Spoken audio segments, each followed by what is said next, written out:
My husband ignored my calls all day. He came home close to midnight, grinning like a bloke who just won the lotto. Then he said he'd slept with his female boss and didn't regret it.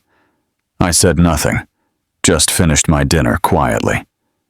The next morning, when he woke up expecting brekkie and a cuppa, he got something else entirely that ended everything. Your partner's phone is probably dead, I told myself after the 5th ignored call. He's in meetings, I reasoned after the 10th. There's a pile-up on the freeway, I whispered after the 15th. By the 17th call at 11:45 p.m., I'd run out of excuses and started planning his funeral. Not literally, mind you, just the death of the man I thought he was. When Jared finally came home, reeking of expensive perfume and cheap decisions, he didn't apologize for the ignored calls.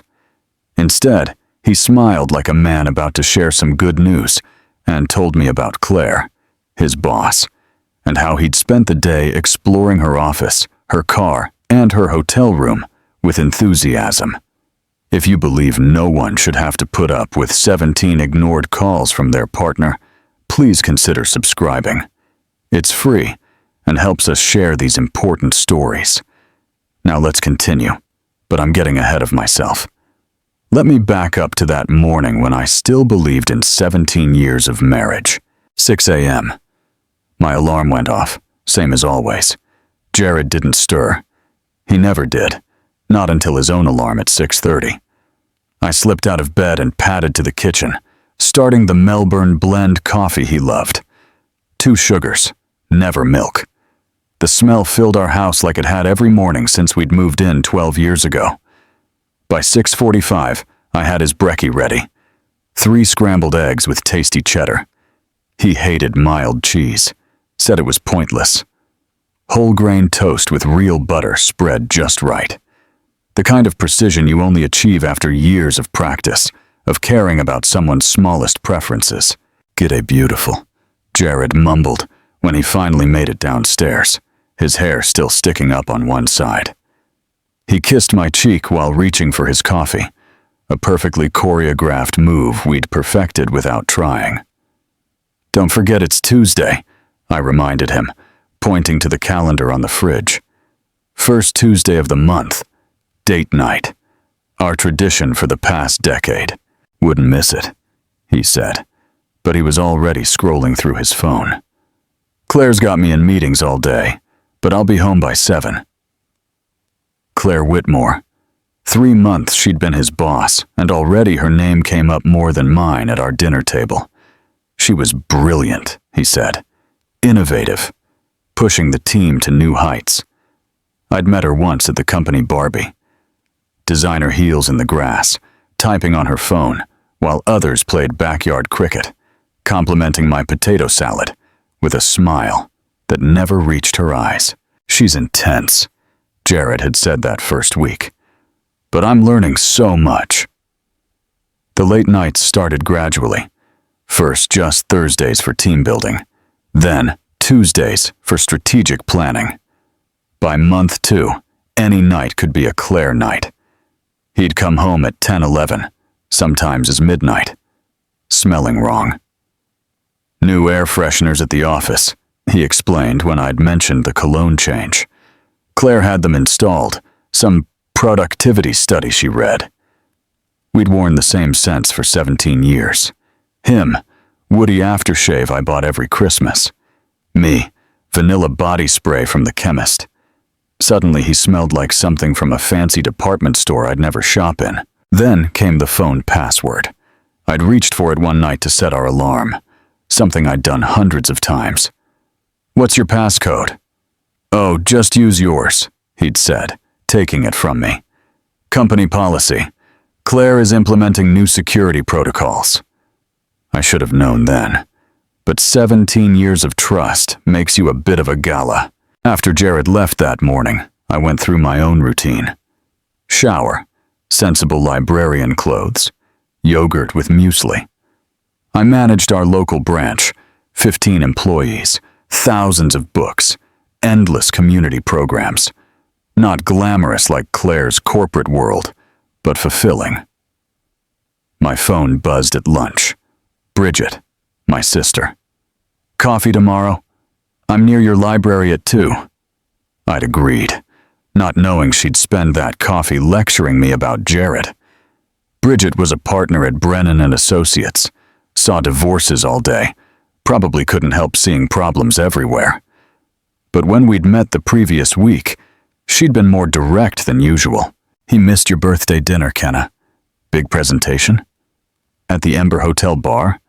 Because I saw his car there during my client meeting. Maybe he was meeting clients. She'd grabbed my hand across the table. Check your joint accounts. Just check them. I hadn't, because checking meant doubting, and doubting meant admitting something I wasn't ready to face. That Tuesday, the last normal Tuesday, I'd left work early. 3 stops for ingredients. Jared's mother's lasagna recipe required specific ricotta. Exact meat ratios, perfect seasoning. I'd spent 2 hours layering it just right, getting the edges crispy how he liked. The wedding china came out, ivory with silver edges, plates we'd registered for when forever felt guaranteed. Beeswax candles, not the cheap supermarket ones. The green dress from our anniversary, the one Jared said made my eyes look like emeralds. At noon, I texted, "Don't forget, our night." His response? A thumbs up. For our decade-old tradition. I'd told myself he was busy. Claire probably had him swamped. 7 p.m. came and went. The lasagna was perfect.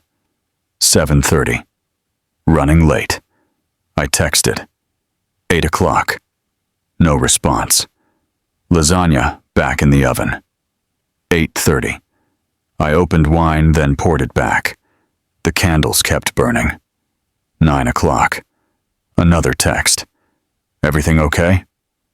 By 10 o'clock, I'd blown out the candles and accepted what I'd been denying for months. The kitchen smelled like wasted effort and dying traditions. The empty chair across from me might as well have had Claire's name on it. That's when the real calling started. Not casual check-ins, but insistent, worried calls. The kind a wife makes when her husband could be in an accident, or in someone else. Each unanswered ring felt like a small betrayal. By call 17, I wasn't worried anymore. I was planning. Not revenge. Not yet. Just restructuring my understanding of the last 17 years. The expensive perfume hit me before Jared even fully entered the house. Not his cologne, not mine.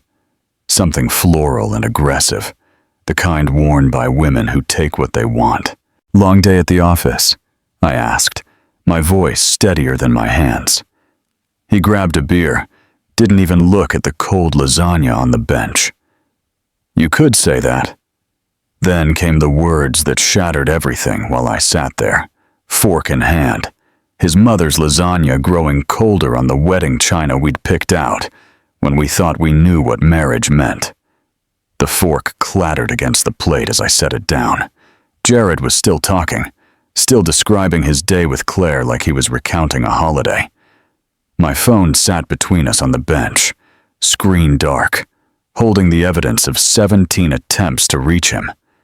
17 times I'd needed to hear his voice, but I had to understand how we got here first. At 6:15 p.m. I'd made any first call. Traffic on Tuesday was always heavy downtown. Jared complained about it constantly. The phone rang 5 times before going to voicemail. His recorded voice, cheerful and professional. "You've reached Jared Carver. Leave a message." I didn't leave one. He'd see the missed call, figure I was checking in about dinner. The lasagna had just gone into the oven for its final browning, filling the house with the smell of home. 6:30 came without a return call.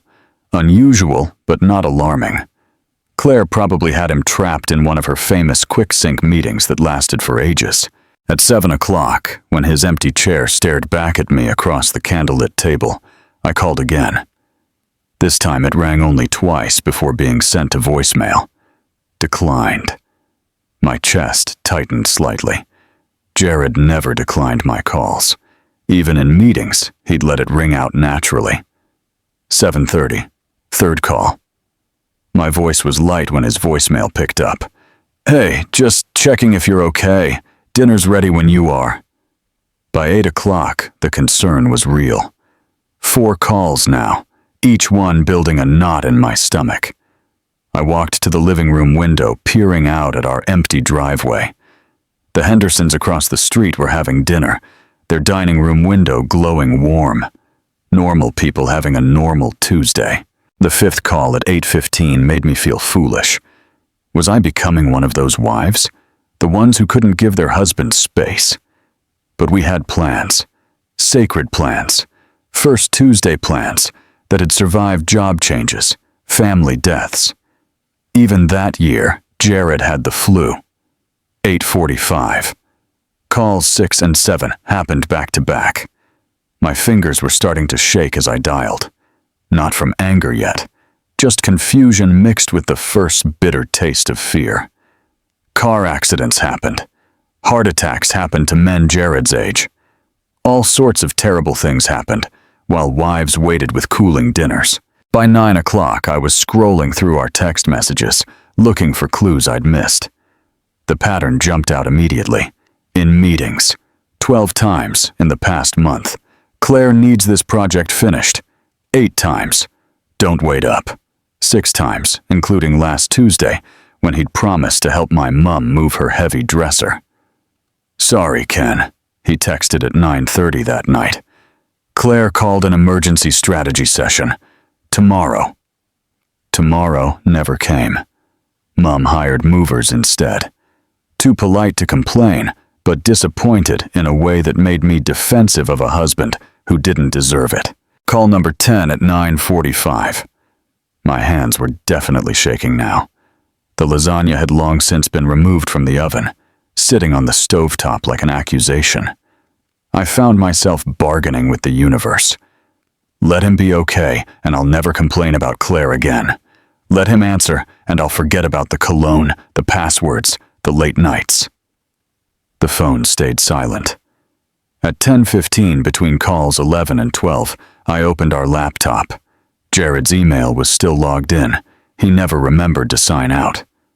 The subject lines from Claire filled his inbox. "Need you on this, eh? Can you stay late?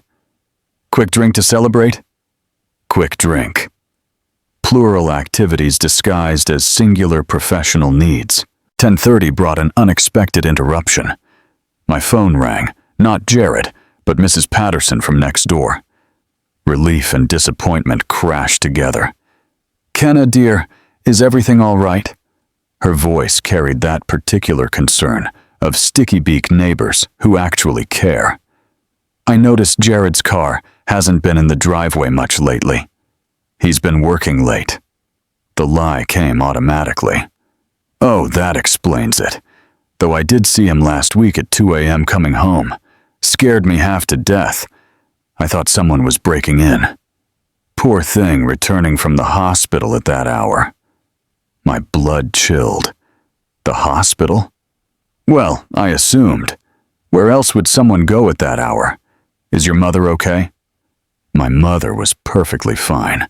I'd had lunch with her 3 days ago. She's good.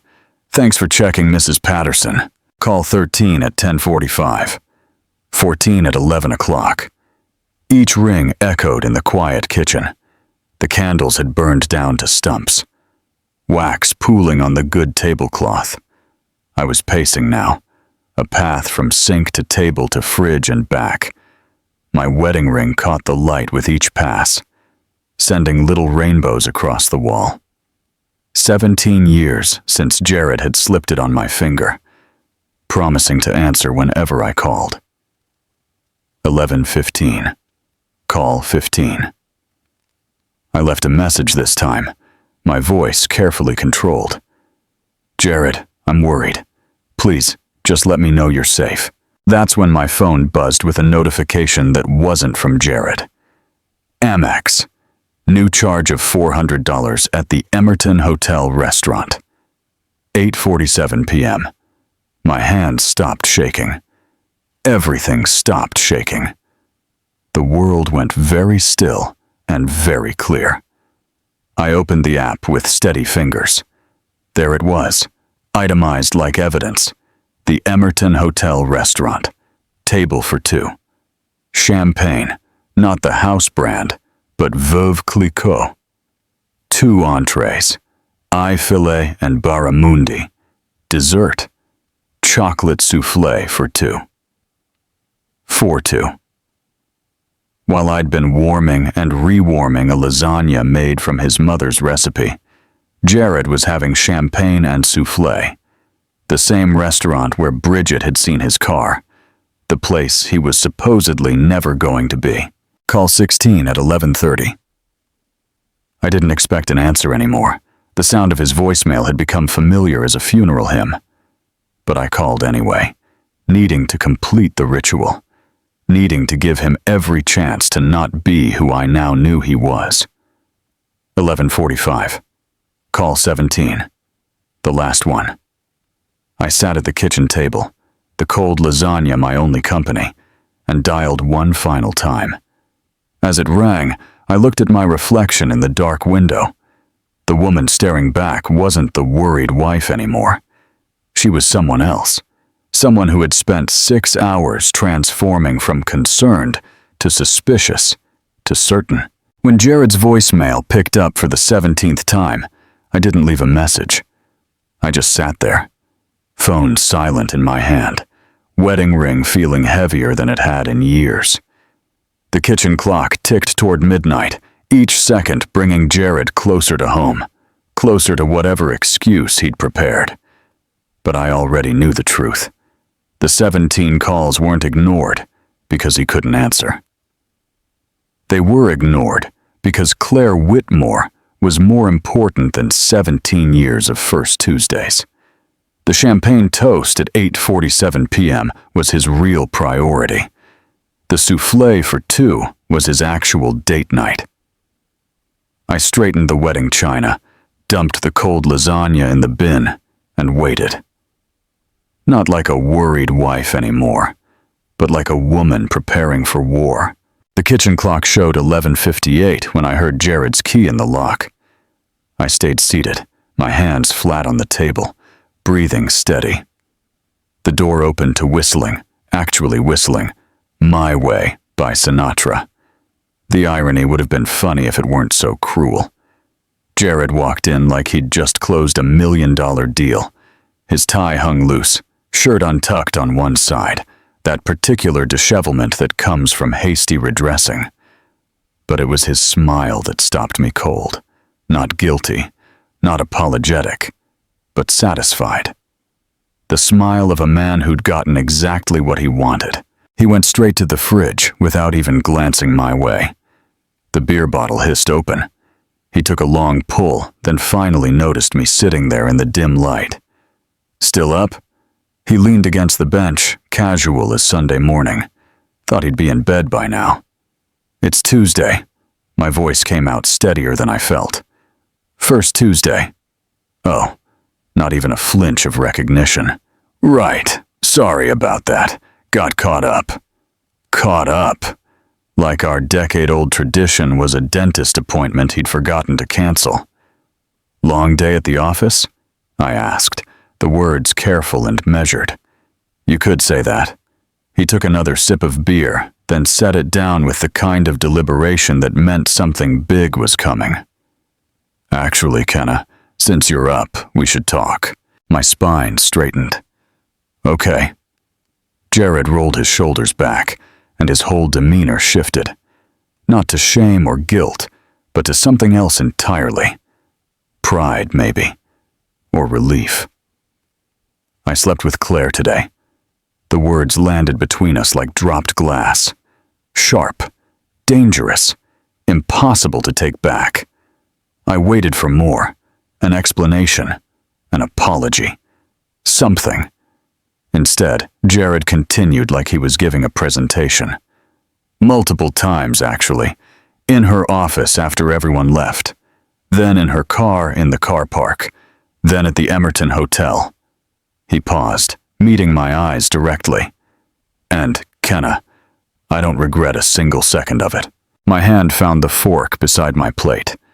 The cold lasagna was still there, congealed and pathetic. I took a bite, chewed slowly, tasted nothing but made myself swallow. "That's it?" Jared's voice pitched higher. "That's your reaction?" I took another bite. "The lasagna needs more oregano." His face twisted in confusion. "I just told you I heard you." Another bite. The mechanical motion of eating kept my hands busy, kept me from throwing the plate at his head. "You had relations with your boss in 3 different locations. Very thorough." "Kenna, what would you like me to say?" I set down the fork carefully, dabbed my mouth with a napkin. "Congratulations on your successful networking. Should I update your LinkedIn? Jared Carver, now offering intimate consultations with management." The beer bottle slammed down. "I just told you I cheated on you and you're making jokes?" "No," I said, taking one more bite. "You told me you destroyed our marriage for a woman who signs your paychecks. I'm eating dinner. There's a difference." Jared's carefully prepared speech was crumbling. This wasn't the script he'd rehearsed. He'd expected tears, shouting, maybe thrown dishes. Something dramatic he could work with, apologize through, maybe even spin into being partially my fault. But calm? Calm wasn't in his playbook. "You're in shock," he decided, moving closer. "Kenna, we need to process this." "We?" I laughed, but it came out sharp. "There is no we anymore. He just made that very clear. 3 times clear, apparently." His face flushed. "This attitude isn't helping anything." "Oh, I'm sorry. Let me try again." I stood, cleared my throat dramatically. "Oh, Jared, how could you? Our 17 years meant nothing. Please, tell me more about how Claire's office desk compares to our marriage bed. I'm dying to know the details." "Stop it." "No, really. Did she compliment your performance review? Give you 5 stars? Employee of the month?" "You're being childish. And you're being escorted out of my kitchen." I picked up his beer, poured it down the sink. "Go upstairs, Jared. Pack a bag. Find a hotel. Maybe the Emerton has a loyalty program now." His jaw clenched. "This is my house, too. Your name might be on the deed, but you just forfeited your welcome. Unless you'd like me to call Bridget right now and start proceedings immediately." Jared stared at me like I'd grown another head. This wasn't his Kenna. His Kenna would have cried, begged for explanations, asked what she'd done wrong. His Kenna would have made this easy for him. "I'm not leaving," he said, but his voice wavered. "We need to talk about this. Like adults. Adults don't come home at midnight bragging about their affairs. Adults don't destroy 17 years for afternoon hookups. Adults don't—" I stopped, took a breath. "You know what? You're right. Stay. The spare room has clean sheets." Jared grabbed his beer bottle, realized it was empty, set it down again. "Kenna, No." I held up my hand.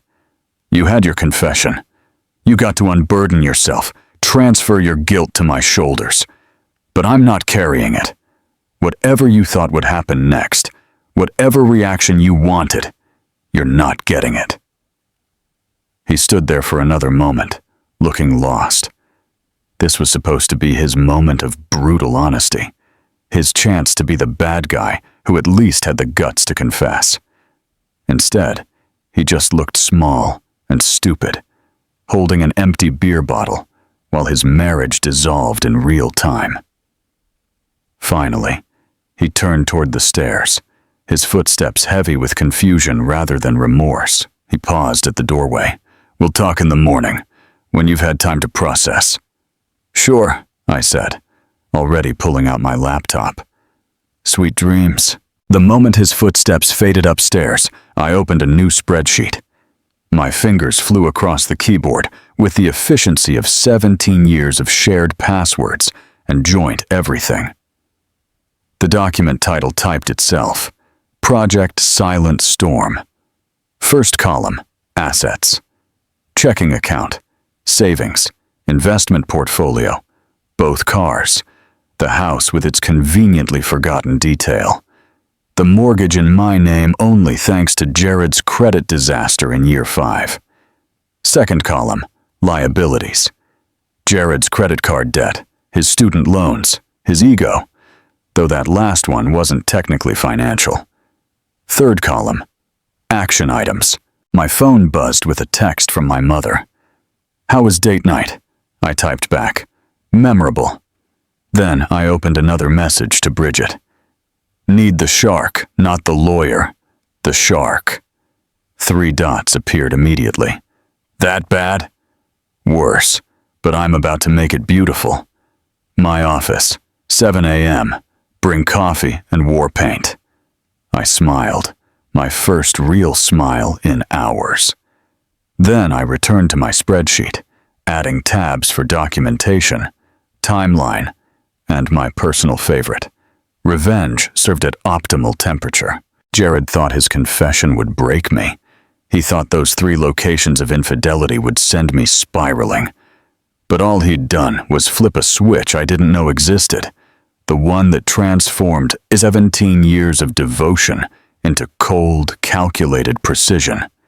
I worked until 3 a.m., the kitchen quiet except for keyboard clicks and the occasional sound of Jared snoring drifting down from our bedroom.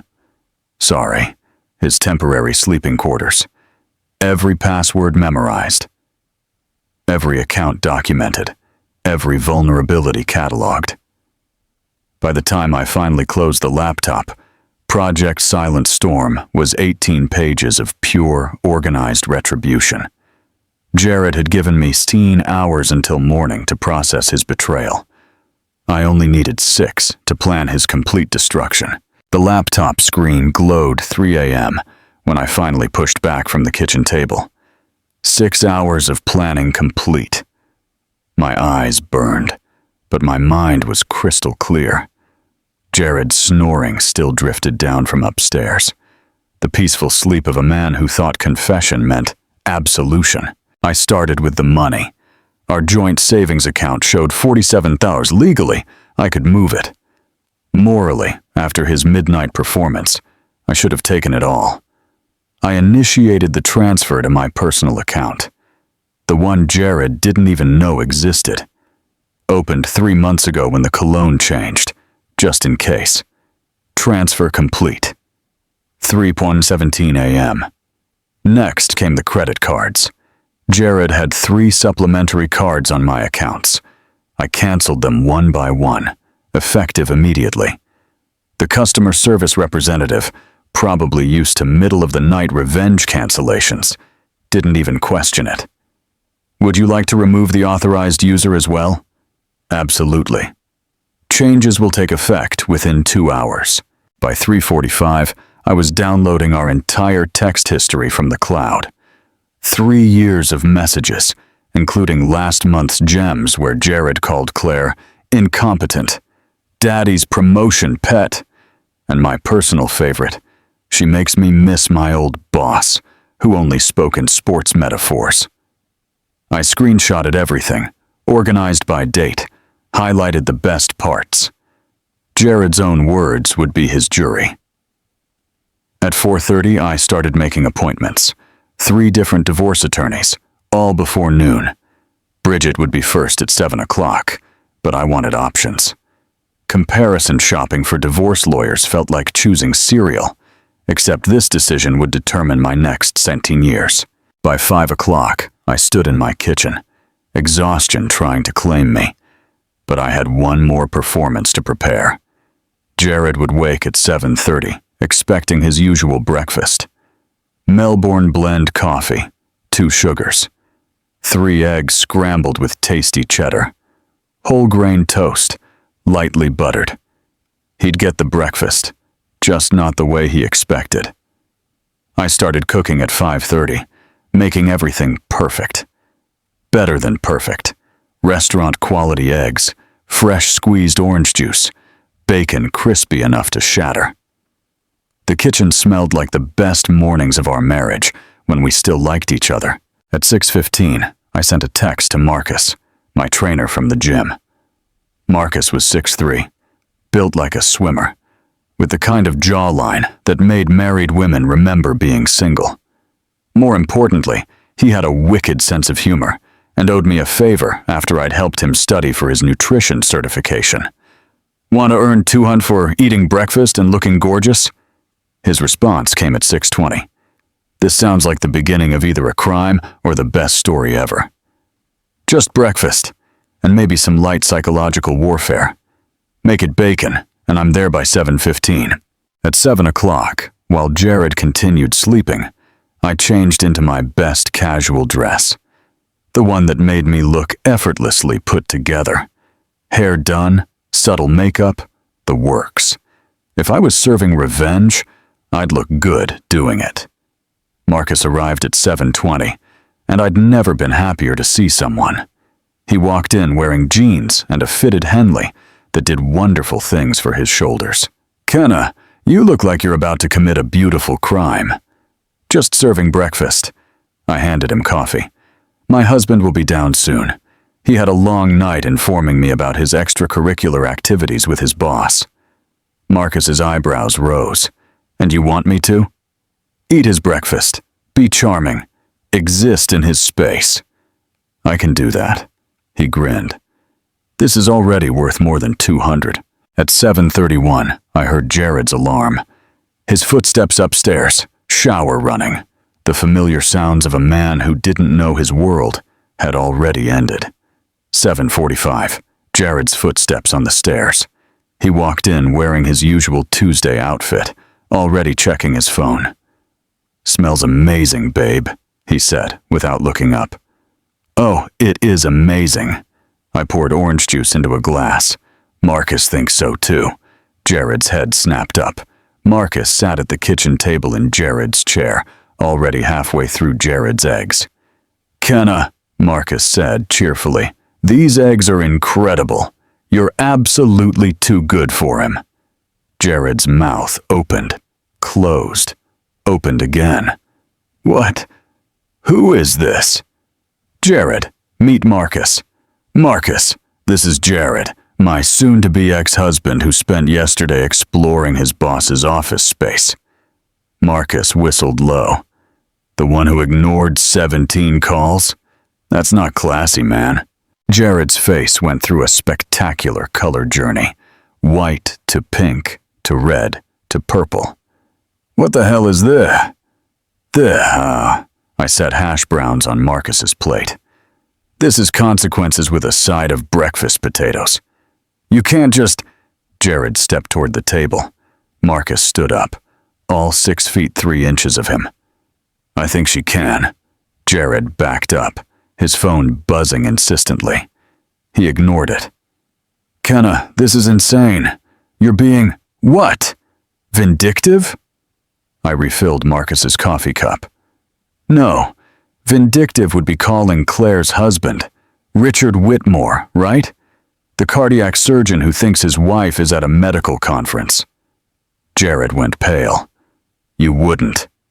I pulled out my phone, showed him Richard's contact information already loaded. "I've got screenshots, Jared. Tuesday at 2:47 p.m. You called Claire insatiable. The same Tuesday you told me you were in budget meetings." Marcus took another bite of eggs, watching like this was premium entertainment.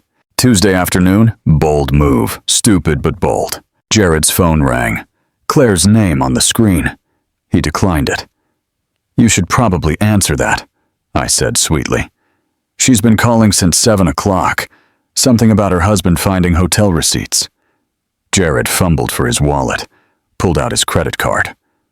"I need to— That card was canceled at 3:17 this morning. The blue one was canceled at 3:22. The emergency visa at 3:26. You'll have to use your personal account." I smiled. "The one with $73 in it." The doorbell rang. Perfect timing. Bridget walked in like she owned the place, power suit immaculate, briefcase in hand. "Morning, Kenna. Jared." She said his name like it left a bad taste. "What's she doing here?" Jared's voice cracked. Bridget set her briefcase on the counter, pulled out a folder. My job. Here's your separation agreement. You have 48 hours to respond. I suggest getting a lawyer. This is ambush. No, Bridget said calmly. This is consequence. Also, Claire Whitmore. She's named in the complaint. Turns out her company has a strict non-fraternization policy. HR will be interested. Jared's phone rang again. Claire. This time he answered, stepping toward the hallway. We could all hear her panicked voice. Richard knows. He has the credit card statements, the hotel receipts. My father's calling. The company's calling. Jared, what did you do? He looked back at us. Me calm, Bridget professional, Marcus still enjoying his breakfast. And I saw it finally hit him. This wasn't a dramatic fight he could win. This wasn't tears he could manipulate. This was calculated, organized, and already in motion. Jared rushed outside with Claire still screaming through his phone. Through the window, I watched him pace our driveway, one hand pressed to his forehead, the other gripping the phone like it might save him. Bridget, Marcus, and I stood in my kitchen, silent spectators, to the beginning of his collapse. I need to go, Jared said into the phone loud enough for us to hear. I'll call you back. He stormed back inside, his face blotchy and desperate. Kenna, we need to talk. Alone. No. I picked up my coffee cup, took a measured sip. Marcus hasn't finished his breakfast, and Bridget has more papers for you to review. Jared pulled out his phone again, fingers fumbling as he tried calling Claire back. Straight to voicemail. He tried again. Same result. Having trouble? Bridget asked innocently. He ignored her, switching to his banking app. I watched his face pale as he saw the joint account balance. $12.47. Just enough to keep it open, not enough to matter. They ate him, he muttered, grabbing his keys. I'll just... Save yourself the trip, I called after him.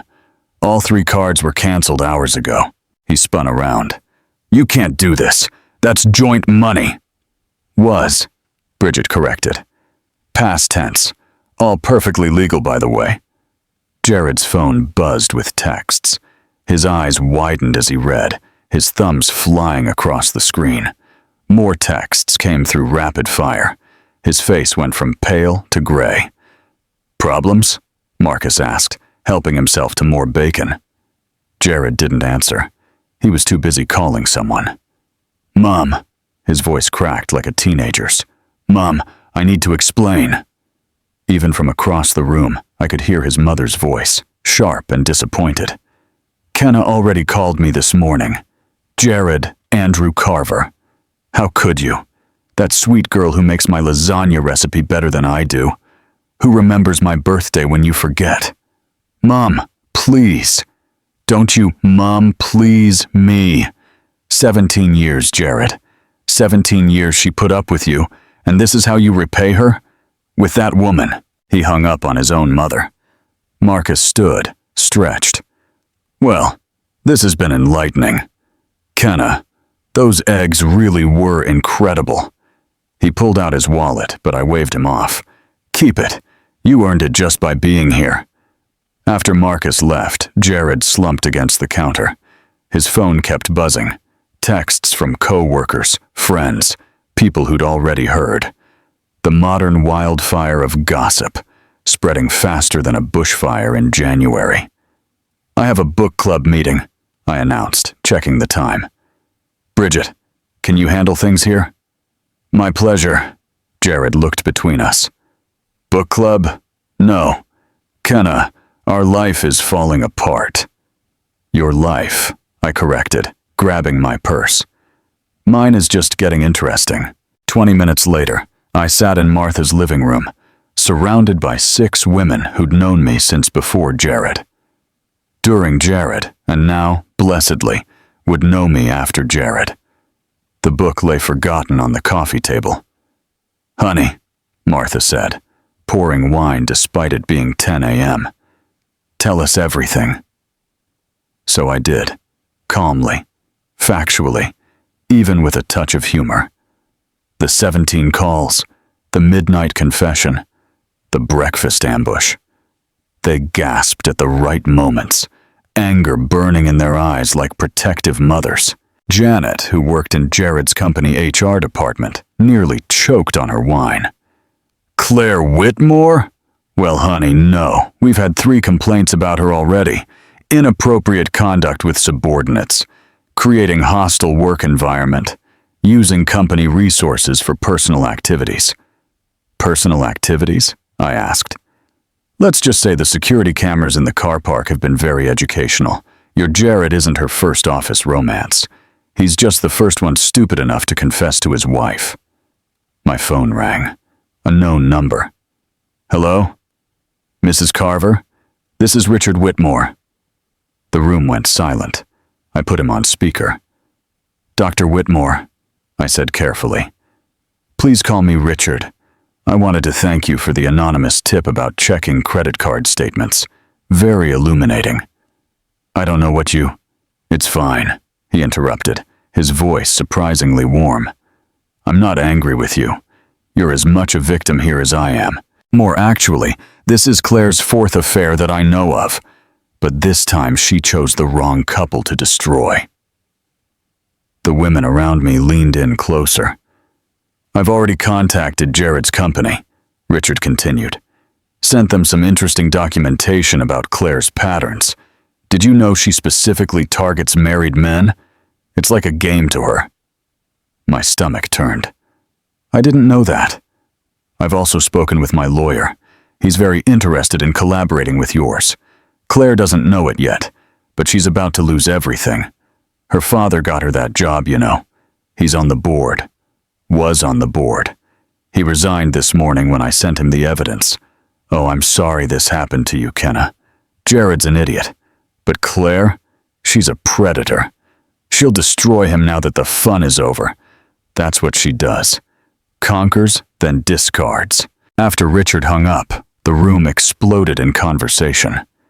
Everyone had opinions, advice, wine to pour. But Janet's words stuck. "You better get home and secure anything valuable. Desperate men do stupid things." I drove home to find Jared's car gone and the front door wide open. Inside, chaos. He'd clearly tried to pack in a hurry. Drawers pulled out, closets ransacked, papers everywhere. But the office door remained locked. I'd changed that lock at 4 a.m.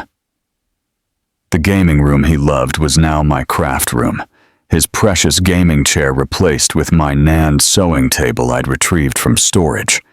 His golf clubs were gone because they'd been donated to charity yesterday.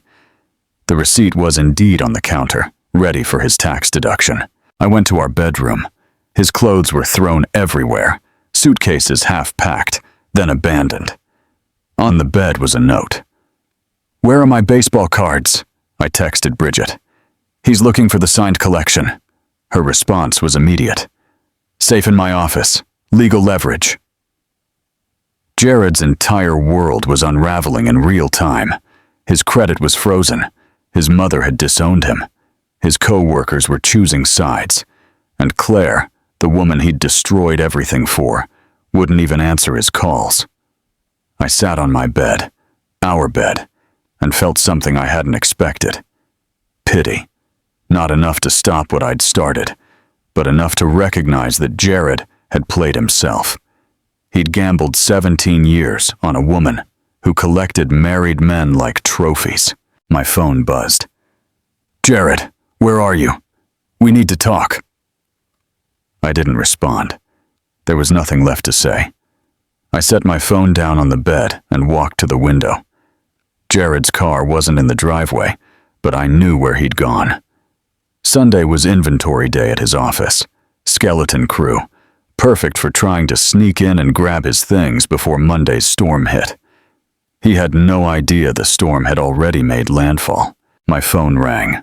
Janet from book club, from HR. "Kenna, you need to know what's happening tomorrow. Can you sit down?" I was already sitting. Tell me. Jared's keycard was deactivated an hour ago.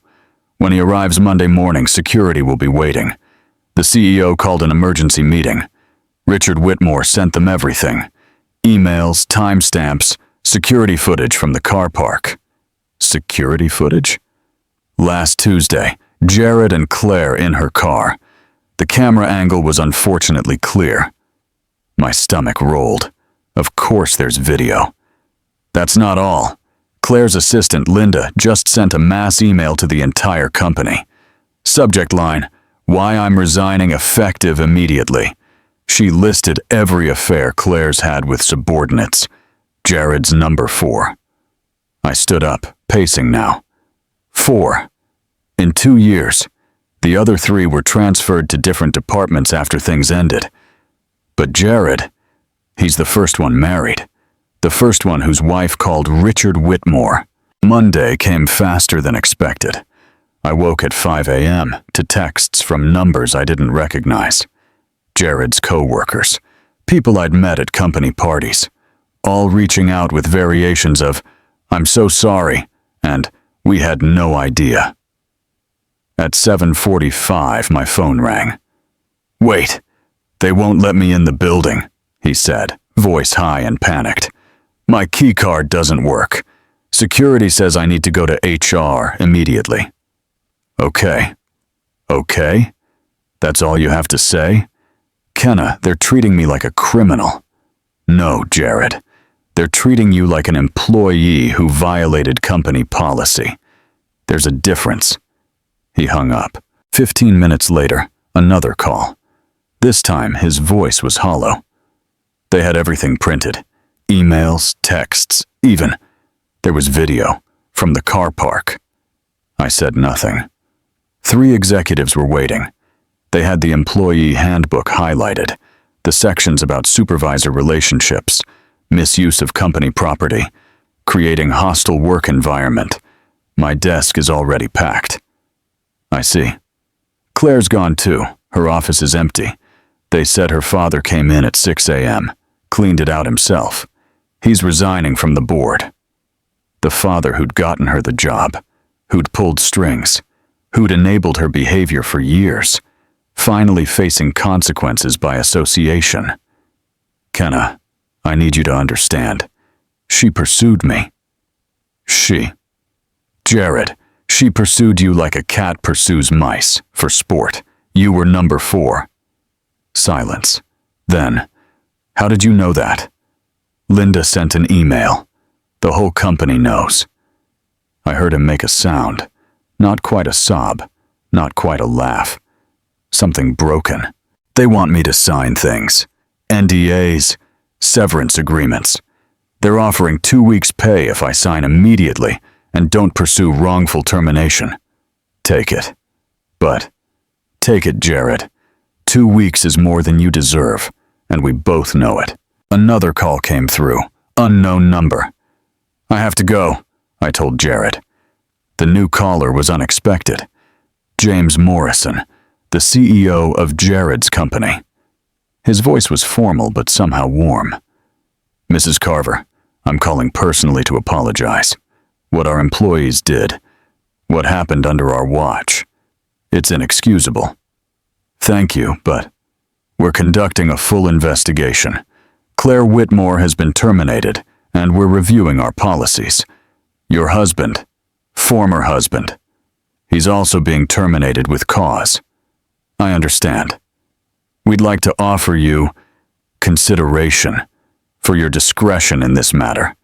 We value our reputation and, Mr. Morrison, I don't want your money. I just want this to end. I respect that.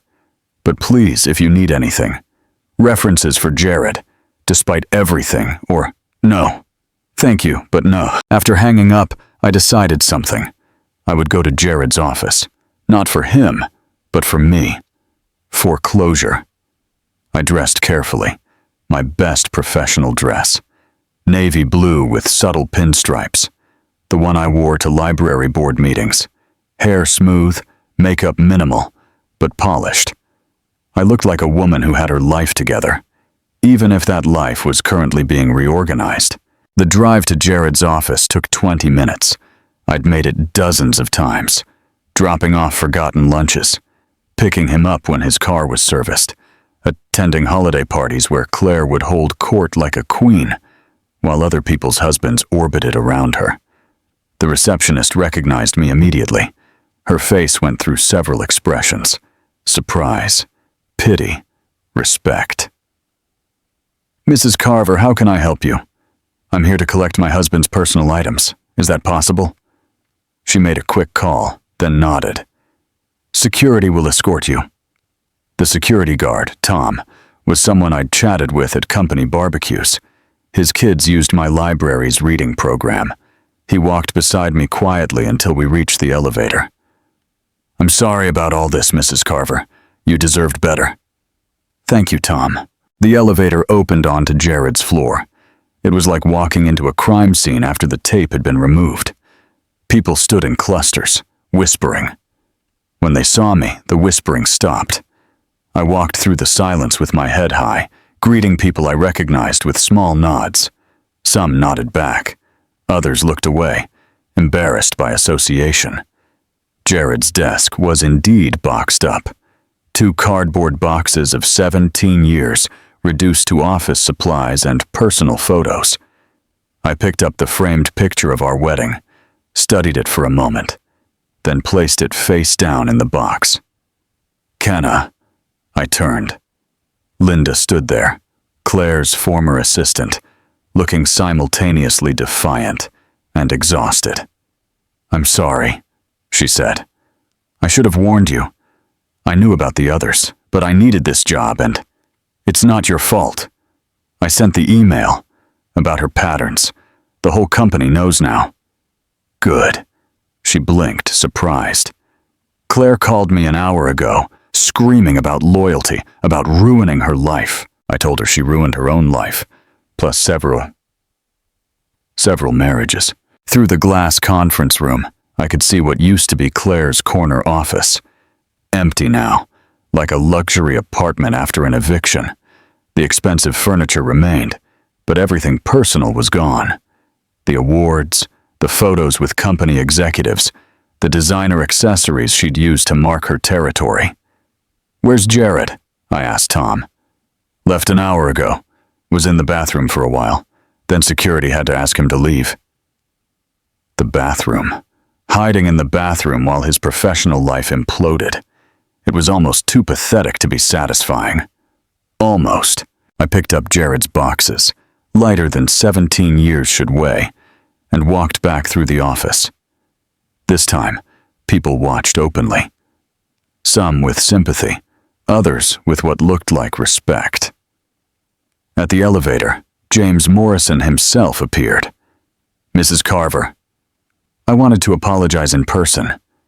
He was younger than I'd expected, maybe 40, with kind eyes that seemed genuinely troubled.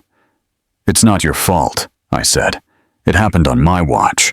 That makes it my responsibility." He paused. "Jared was a good employee before this. Claire was persuasive. She knew how to identify weaknesses. She found his easily enough. If you need anything, I don't. But thank you." As the elevator doors closed, I saw the office already returning to its whispered conversations, the scandal becoming mythology in real time. By tomorrow, the story would be legend. By next week, company policy. I loaded Jared's boxes into my car and drove home in silence. The weight of what had just happened, the complete professional destruction of 2 people, should have felt heavier. Instead, I felt oddly light, like I'd finally set down luggage I didn't realize I'd been carrying. My phone buzzed as I pulled into my driveway. Richard Whitmore. "Kenna, I have an unconventional request. Claire's birthday is Thursday. She made reservations months ago at Marcello's, her favorite restaurant. Non-refundable, of course. I thought perhaps you'd join me for dinner. Call it a celebration of freedom." Marcello's. The place Jared could never afford, but Claire treated like her personal dining room. That's 3 days away. Enough time for word to spread. Enough time for them to know we'll be there. I understood immediately. This wasn't about dinner. This was about being seen. What time? 8 o'clock. And Kenna? Wear something memorable. Thursday arrived wrapped in drama. My phone had been buzzing all day with texts from people who'd heard about the Marcello's reservation. Small towns had nothing on corporate gossip networks. I chose a red dress. Not subtle, not safe, but absolutely unforgettable. The kind of dress that said I wasn't hiding, wasn't broken, wasn't ashamed. Jared had texted 6 times asking if the Marcello's rumor was true. I didn't respond. Richard was already waiting when I arrived, standing by the bar in an impeccable suit. He looked like what he was. Successful, established, and completely unbothered by his imploding marriage. "You look stunning," he said, offering his arm. "Shall we give them a show?" The restaurant was packed, and I recognized at least a dozen faces from Jared's company. Phones appeared like weapons, subtle and not so subtle photos being taken. Good. Let them document this. The maitre d' led us to Claire's usual table, center of the room, impossible to miss. Richard pulled out my chair with theatrical courtesy. "Before we order," he said, voice carrying, "a toast." He raised his water glass, waiting until the restaurant quieted just enough. "To wives who know their worth," he said clearly, "and to husbands who learn too late what they've lost." Someone actually applauded. Just one person, but it was enough. Richard smiled and clinked his glass against mine. "Now," he said. "Quieter. Let me tell you what those two are actually doing right now." He pulled out his phone, showed me a text from his private investigator. Jared had moved into Claire's spare room after Richard kicked her out of their house. The photo showed Jared carrying a single suitcase into a shabby apartment complex. "She's living in a 1-bedroom in Riverside Gardens," Richard said. "Her father cut her off completely, frozen her trust fund pending investigation of moral turpitude. That's actually the legal term." "Jared's living on her couch?" "Spare room is generous. It's a Murphy bed in what she uses as a home office. My investigator says they've been fighting constantly. Apparently, the thrill of sneaking around was the only thing keeping them interested." Our appetizers arrived, the same ones Claire always ordered. Richard had done his homework. "She called me yesterday," he continued, crying about her career being over. I reminded her that she chose to sleep with subordinates, 4 of them, that Jared was just the latest in her collection. My phone buzzed. A text from my mother. "Are you at Marcello's with that handsome doctor? Mrs. Patterson just showed me a photo from Facebook." The modern speed of humiliation. Instagram stories, Facebook posts, text chains. Jared and Claire were probably watching their public shaming in real time from her Murphy bed. "How are you so calm about this?" I asked Richard. "Because I've been planning my exit for a year. Claire's affairs weren't a surprise. Jared was just the excuse I needed to finally file." He smiled. "Plus, I protected my assets long ago. She'll get the minimum required by law, nothing more." Our entrees arrived. Richard had ordered the house special for both of us, something Claire apparently bragged about discovering. "You know what the ironic part is?" Richard said, cutting into his fish. "She thinks she's some kind of romantic rebel. In reality, she's just a cliché with daddy issues and a personality disorder." Harsh, but probably accurate. Halfway through dinner, my phone rang. Jared's mother. "I'm at dinner," I answered. "Can I call you back?" "Oh, honey, I just wanted to say, that photo of you in the red dress at Marcello's, you look absolutely radiant. That doctor is very handsome." "Thank you, Patricia. Also, I sent flowers to your house. The card explains everything. Jared is no longer welcome at Sunday dinners." She hung up before I could respond. "Your mother-in-law?" Richard asked. "Former, and apparently I'm keeping her in the divorce." We both laughed, Real laughter, not the bitter kind. My phone buzzed again. Bridget. Jared just called asking about his superannuation. I explained the early withdrawal penalties. He actually cried. I showed Richard the text. He raised his glass again. To financial justice. As we were leaving, Richard paused at the door. Oh, I forgot to mention. Claire's apartment? Her car was repossessed this morning. Apparently Jared's been trying to use her credit cards for groceries. They keep getting declined. How do you know all this? She texts me constantly, begging, threatening, pleading. I don't respond, but I do read them. It's better than Netflix. Outside Marcello's, Richard walked me to my car. Thank you for this, Kenna, for playing along with my little revenge dinner. Thank you for making it possible. One more thing, he said, pulling out an envelope. Jared's final paycheck was mailed to your house since that's still his address on file. 2 weeks severance. I'd cash it quickly. I drove home to find my mother hosting her monthly garden party. 20 women in my backyard, wine flowing, voices carrying. I tried to sneak inside, but my mother spotted me. Kenna! Everyone! Kenna's here, fresh from her dinner at Marcello's. The women swarmed, all talking at once. Mrs. Patterson loudest of all. We should start a support group, Wives Who Won.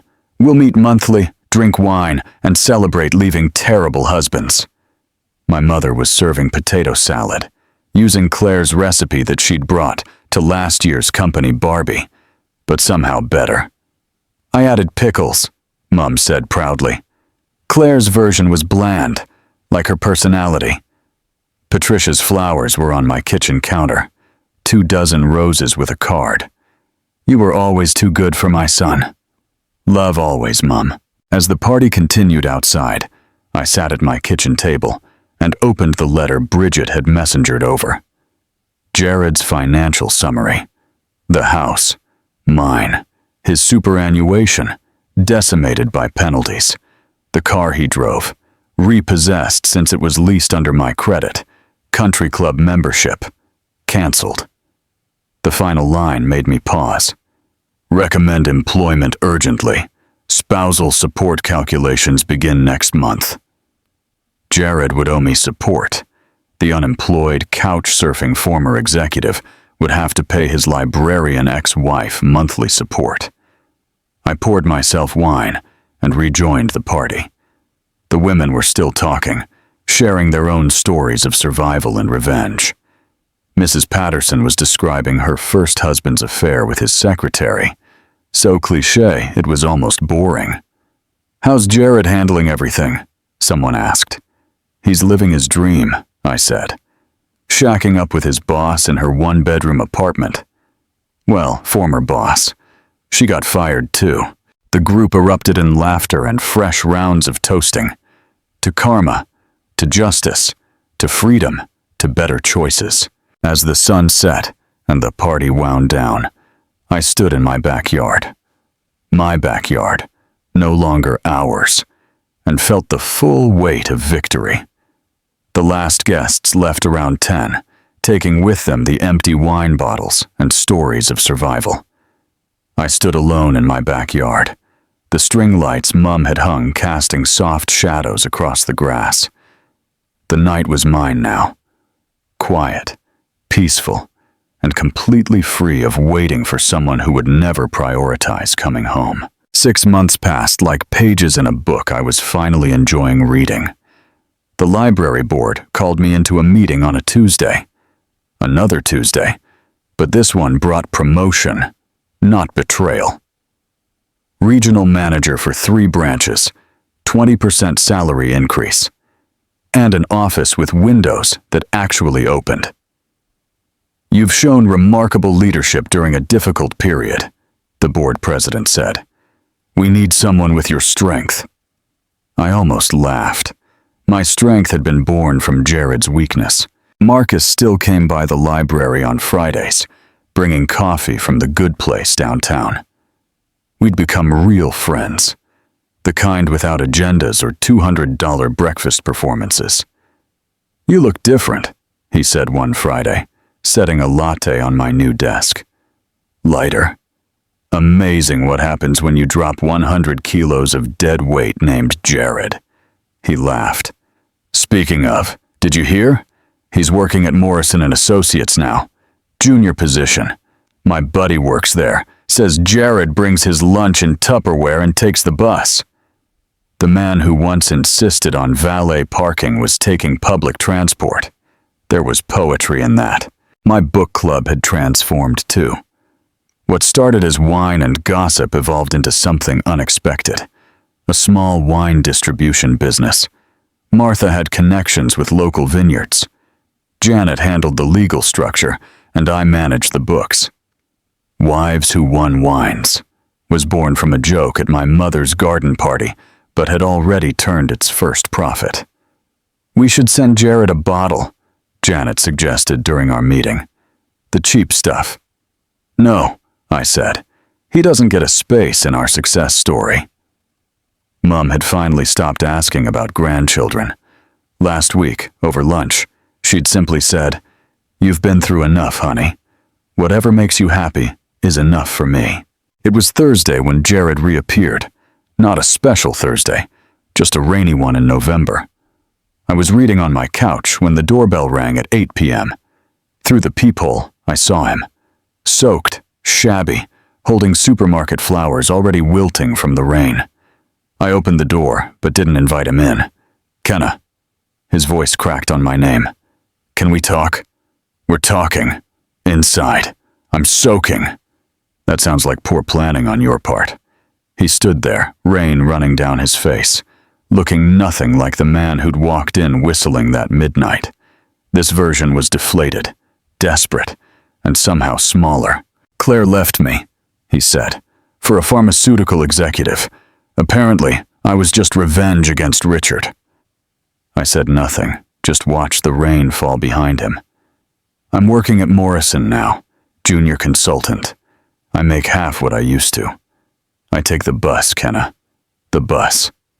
And I realize what I lost, what I threw away. You are. Stop." I held up my hand. "Your realization came 17 months too late. I'm not interested in your hindsight clarity. Please, Kenna, I know I destroyed everything, but maybe. There's no maybe, Jared. You didn't just cheat. You came home proud of it. You looked me in the eye and bragged about destroying our marriage." The rain picked up, soaking through his thin jacket. The supermarket flowers drooped further. "I'll do anything," he said. "Counseling, therapy, whatever you want. What I want is for you to leave."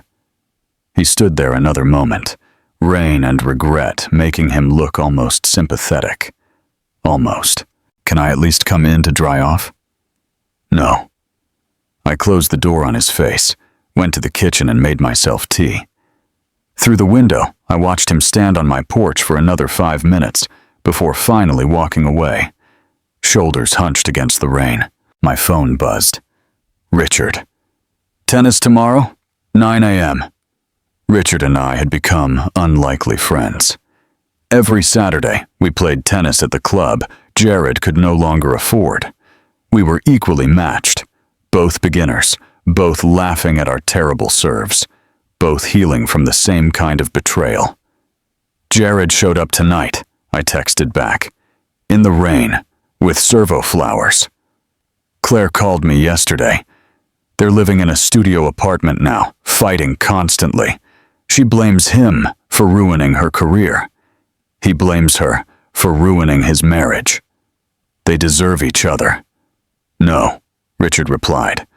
"They deserve worse, but each other will have to do." Saturday morning tennis became my new ritual. Richard and I would play badly, laugh loudly, and occasionally run into people from Jared's former company who'd whisper about us being revenge partners. "You know what's funny?" Richard said after a particularly bad serve. "They think we're together. Jared and Claire are convinced we're having an affair." "Let them think it," I said, hitting the ball into the net. Their paranoia is their problem. The best revenge really is living well, he said. But living well while they watch from their studio apartment is even better. We both laughed, the kind of laugh that comes from surviving something terrible and finding joy on the other side. That evening, I made myself the perfect breakfast for dinner. 3 eggs scrambled with tasty cheddar, whole grain toast with real butter, Melbourne blend coffee with 2 sugars. The same meal I'd made Jared thousands of times, but now it was mine.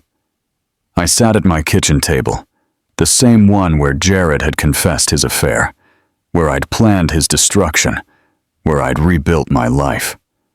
My phone sat silent beside me. No missed calls, no desperate texts, no one I needed to worry about. Everyone who mattered knew where to find me. Bridget called when she needed her sister. Mum dropped by unannounced with cookies. Marcus brought coffee. Richard brought tennis balls and terrible jokes. I raised my coffee mug to the empty chair across from me, not in sadness, but in celebration. That chair had been Jared's, but now it was just furniture, available for someone worthy or perfectly fine staying empty. The morning sun caught my wedding ring. Wait, no. I'd sold that months ago, donated the money to the library's literacy program. My hand was bare now, unmarked, free. I thought about the woman I'd been, waiting for 17 calls to be returned, accepting excuses disguised as explanations, making breakfast for someone who'd rather feast elsewhere. That woman had died at 11:58 p.m. on a Tuesday. This woman, the one drinking coffee alone on a Saturday night and loving it, she was born from betrayal, but built from strength. She ran a library system, owned a wine business, played terrible tennis, and never waited for anyone to come home. My phone buzzed once. "Mom, dinner tomorrow. I'm making lasagna." "Your recipe?" I texted back. "No, mine's better." I smiled, finished my coffee, and cleaned my single plate. Outside, the rain had stopped. The air smelled clean, like possibility, like freedom, like a life that was finally, completely mine. The best revenge hadn't been destroying Jared. That had been temporary satisfaction. The best revenge was becoming someone who'd never accept 17 ignored calls again. Someone who knew her worth before the coffee got cold. I turned off the kitchen light and headed to bed. My bed in my house in my perfectly imperfect life. Tomorrow would bring whatever it brought. But tonight I was exactly where I needed to be. Home. This story of calculated revenge kept you hooked until the very end. So hit that like button right now. My favorite part was when Kenna served Jared's usual breakfast to Marcus instead, watching his face turn 17 shades of red. What was your favorite moment? Drop it in the comments below. Don't miss more gripping stories like this. Subscribe and hit that notification bell so you never miss an upload.